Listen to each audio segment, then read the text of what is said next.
Altemiere procedure or perineal rectosigmoidectomy is done for full thickness rectal prolapse where prolapsed rectum and redundant mucosa are excised and coloanal anastomosis is done, usually combined with levatroplasty.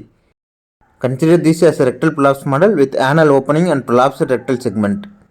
Gentle traction of rectum is done to externalize the redundant rectum, thus recreating the prolapse. Lone star retractor or stray sutures are placed for traction and orientation. A circumferential incision is made 1 to 2 cm above the dentate line. Incision deepened through submucosa and muscular layer using electrocautery. Rectum is completely transected circumferentially. Traction is maintained downwards on the cuff of incised mucosa and muscularis. The resection may be started in the midline anteriorly and continued upwards through the fat until glistening wall of peritoneum is identified. Peritoneum is gently opened and if any herniated content present, it is reduced. Redundant rectum and sigmoid colon are delivered out through the perineum. Mesorectum and mesosigmoid are visualized. Mesorectum with superior rectal vessels is individually clamped, ligated and divided.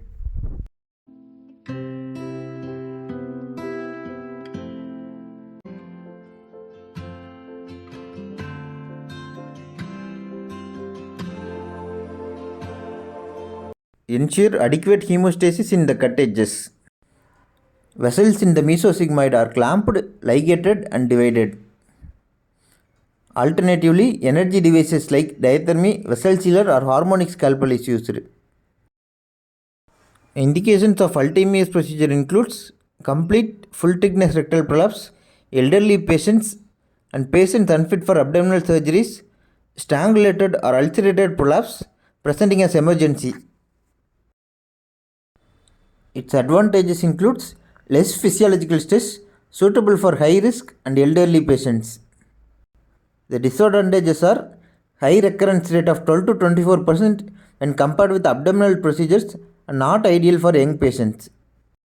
Recurrence can be reduced by removing all the distal loop colon up to the left colon. The peritoneum is closed in midline anteriorly with interrupted or continuous observable sutures.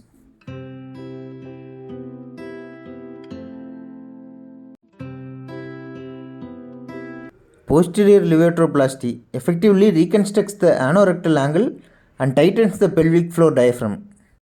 Interrupted sutures are placed between left and right levator anal muscle, specifically the puborectalis part, with non-observable sutures. It narrows the pelvic floor and improves the continence and reduces the recurrence. After placing the bowel in its anatomical position, incision is made on anterior wall of prolapsed large bowel. Retraction sutures are placed in midline at 12 o'clock position, approximating colon with anal canal above dentate line without tension. A quadrant of mucosa is divided and bite is taken at 3 o'clock position. Coloanal anastomosis may be done in quadrant wise either during resection or after complete resection. After resecting another quadrant, bite is taken at 9 o'clock position. Lower half of colon is resected and specimen removed. Bite is taken at 6 o'clock position and interrupted sutures are placed in between. End-to-end hands-even coloanal anastomosis is done using observable sutures.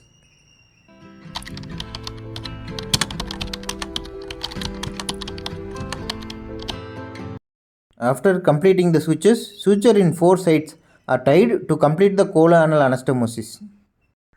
Alternatively, stabler anastomosis can be performed by making 2 post-string sutures, but has high recurrence rate when compared with hands-even anastomosis.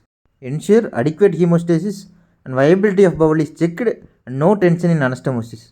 Rectum is gently reduced back into the anal canal. After completion of procedure, finger is carefully inserted through the anastomosis to check for patency and adequacy. This completes Altemiere's procedure and main steps include perineal rectosigmoidectomy, levatroplasty and coloanal anastomosis. Thank you.